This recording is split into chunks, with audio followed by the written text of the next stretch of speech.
I'm Dicey Grenor, also known as Spicy Dicey, and I write erotic sci-fi fantasy horror. I write books, I write short stories, and I write scripts. Today I'm going to read from Demented Dimension, which is a three-part anthology of erotic psycho horror stories. I have 6 stories in each anthology, so collectively there are 18 stories. Demented Dimension is a sexy reimagining of legendary demented creatures and an unveiling of new psychological terrors from the twisted mind of one unmedicated writer. So, the first story that's in this collection in part one is called The Demon and the Nun. Yes, it was inspired by those nun movies. I loved them. The Demon and the Nun. The synopsis is Sister Agnes's skill in determining whether Vatican parishioners are suitable for safe exorcisms is put to the ultimate test when her crush is the one possessed. It's been said that there are 3 stages of demonic activity: infestation, oppression, and possession. Anyone could easily help another overcome an affliction during the first 2 stages. For liability purposes, I advise against interfering with someone in the final stage unless one had extensive training and a whole team of experienced clergy. During the possession phase, demons usually took ownership of human bodies and refused to let go without fatally harming their victims. That's where I came in. I was trained and ordained in all 3 stages and fearless in my execution of an exorcism when necessary.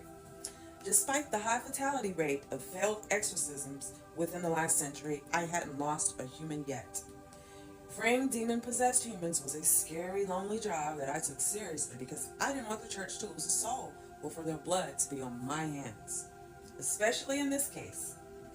Psst, Sister Agnes. My current subject's voice had dropped a few octaves since he'd last spoken 10 minutes ago, and he'd begun to writhe on the bed. You don't have to touch it. Just raise your ham a little and let me peek at your thighs.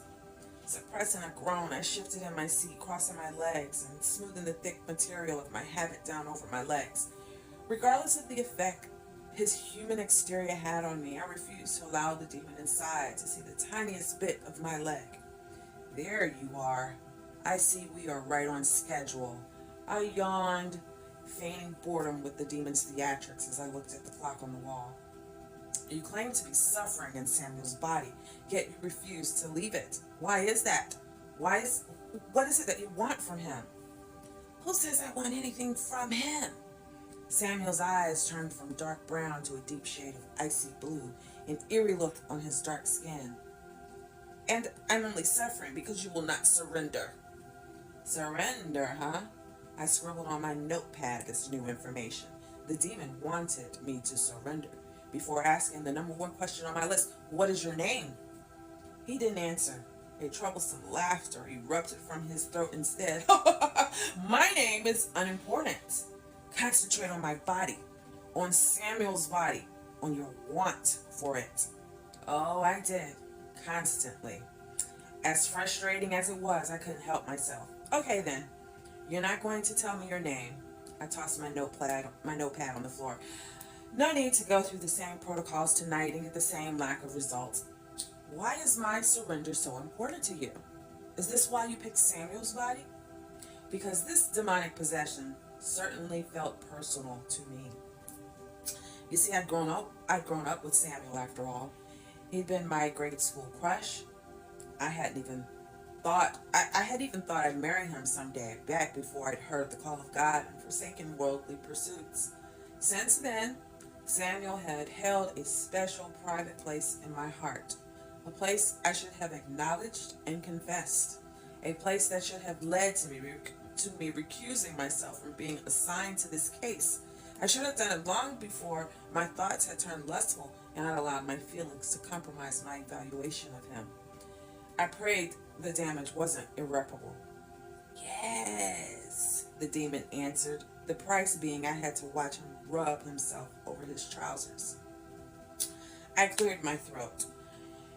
You know I've taken vows. You're wasting your time trying to get me to surrender. Samuel's perfect smile brightened.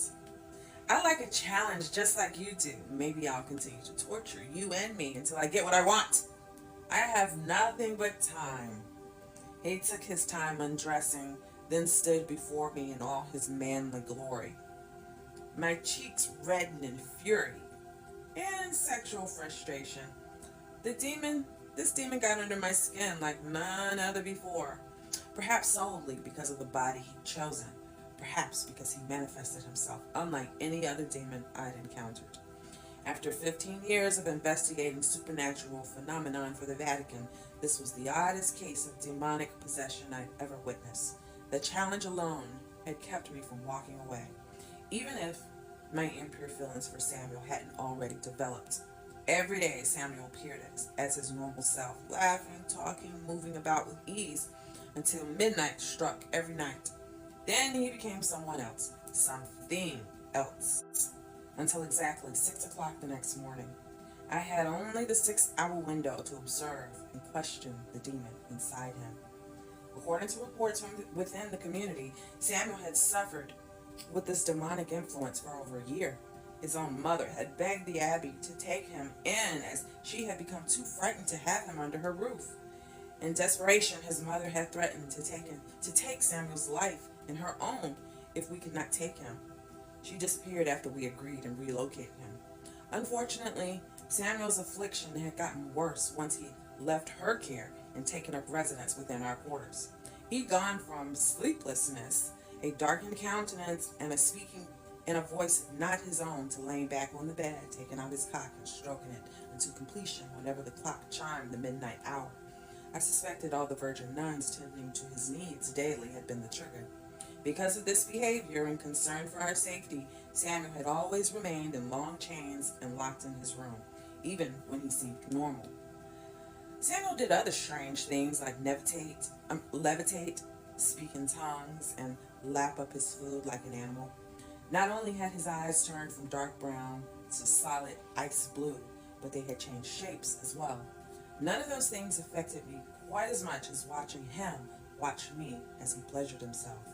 I continued to observe his behavior nightly for evaluation purposes, but I could not deny the intense need and moisture that developed between my thighs as I watched him. Watching this beautiful body stroke and strain made me tighten my legs and adjust on the wooden seat from the corner where I had stayed out of reach every night, just like tonight. Knowing this pattern, I could have saved myself some dignity by entering his room after 6 in the morning and leaving before midnight like the other nuns. Surely I would avoid the demon's teasing and taunting once he started touching himself, locked in his sordid nun fetishization. If I had just stayed on the other side of this door. But I would also miss the opportunity to witness Samuel's demon when it was on full display. I couldn't rightfully evaluate what I could not see. So, my own modesty aside, I entered Samuel's room alone and diligently did my job, while biting my fingernails and rubbing my legs together for a bit of comfort. I left every morning carrying the palpable shame of his actions and my secret enjoyment of such, praying no one noticed my blushing. The demon in Samuel moaned from the bed where he lay naked and wanting. This would be so much better if you came over here and touched me, sister. He stroked himself with renewed vigor once he realized he had my undivided attention. Please, he begged. I don't want to spoil the juicy bits. You can read further for yourself in Demented Dimension Part 1, The Demon and the Nun. You can follow me all over socials at Dicey Grenor, and my website is diceygrenorbooks.com. Happy spooky season.